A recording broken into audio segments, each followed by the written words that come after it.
आमचा विषय आहे अंगणवाडी सेविका निवडीबाबत. अंगणवाडी सेविका निवडीबाबत विषय आहे. तर आमचा जी विषय आहे की JR शासन JR आमची नियुक्ती व्हावी. त्याप्रमाणे थेट नियुक्ती प्रकरणी निकाली काढल्यानंतर जी निवड आमची प्रत्यक्ष यादीत 2 नंबरला नाव असल्यामुळे पहिल्या 1 नंबरवाल्याने राजीनामा दिला. यादी 21/3/2025 रोजी निकाल जाहीर झाला होता. त्या यादीला 1 वर्षाचा कालावधी दिलेला आहे. त्याने 1 वर्षी मुदत आहे. तर त्या मुदतीप्रमाणे आमची नियुक्ती व्हायला पाहिजे होती शासनाच्या JR प्रमाणे. तर शासनाचा JR काय सांगतोय की पहिल्या अंगणवाडी जी सेविका नियुक्ती केली होती तिच्या काय कारणावरून राजीनामा झाला असेल किंवा तिला कामावरून काढण्यात आले असेल तर तिथं तात्काळ नियुक्ती करावी. वेटिंग मेरिट लिस्टप्रमाणे तिची नियुक्ती करावी.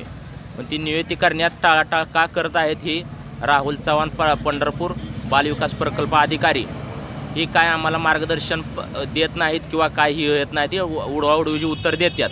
तर आमची जी JR शासन JR सांगतो 2023चा त्या निर्माण आमची नियुक्ती व्हावी हीच आमची अपेक्षा आहे.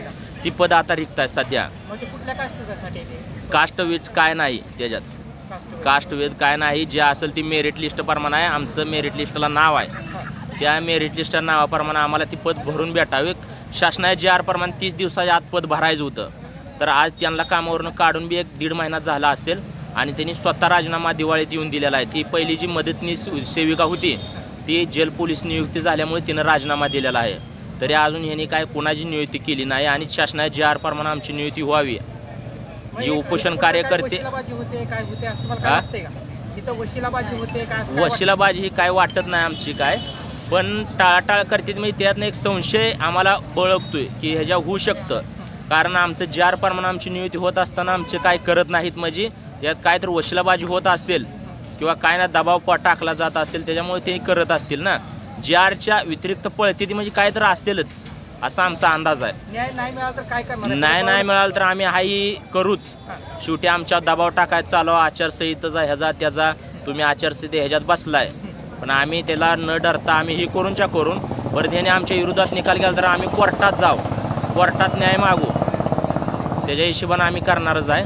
फक्त आम्हाला JRच्या नियमानच पाहिजे. आम्हाला नियमाच्या व्यतिरिक्त एक गोष्ट सुद्धा यांची नका आहे आम्हाला. अधिकारी काय म्हणते ते काय अधिकाऱ्यांनी टाळाटाळ केली. म्हणजे अधिकाऱ्यांसंग बोलणं झालं. पंढरपूर राहुल चव्हाण साहेबांसंग 45 मिनिटं बोलणं केलं. त्याची पूर्ण आम्ही त्यांना समजून सांगितलं अशा पद्धतीने होतं आहे. सोलापूरला मुख्य कार्यकारी अधिकारी बालविकास प्रकल्प आहे मिरकल साहेब यांच्या संगतसुद्धा आम्ही काल 2दा बोलणं केलं. त्यांनी बी हीच पद्धत वापरते की JR सोडून बाहेर पळते. ती JR सोडून पळू नका म्हणतो आम्ही. JRमध्ये दाखवा की तुम्ही नियुक्ती आमची का होत नाही. JR तर स्पष्ट सांगतो तुमची नियुक्ती व्हायला पाहिजे. तर नियुक्ती आमची झालीच पाहिजे. नियुक्ती आमची नाही झाली तर आम्ही उपोषणावरून उठणार नाही. मरण आलं तर चालेल. इथं माझं नाव रुक्मिणी अनिल गोडसे. मी मदतनी सेविका पदासाठी तर उपोषणाला बसले. मेरिटनुसार माझं नाव आहे. JR पण स्पष्ट सांगतोय की मेरिटमध्ये जे आहे त्याला घ्या. पण ही का घेत नाहीत ही काय मला माहीत नाही. ही तर मला न्याय मिळावा याच्यासाठी मी उपोषणाला बसले. गाव कुठलं? माझं गाव लोणारवाडी तालुका पंढरपूर.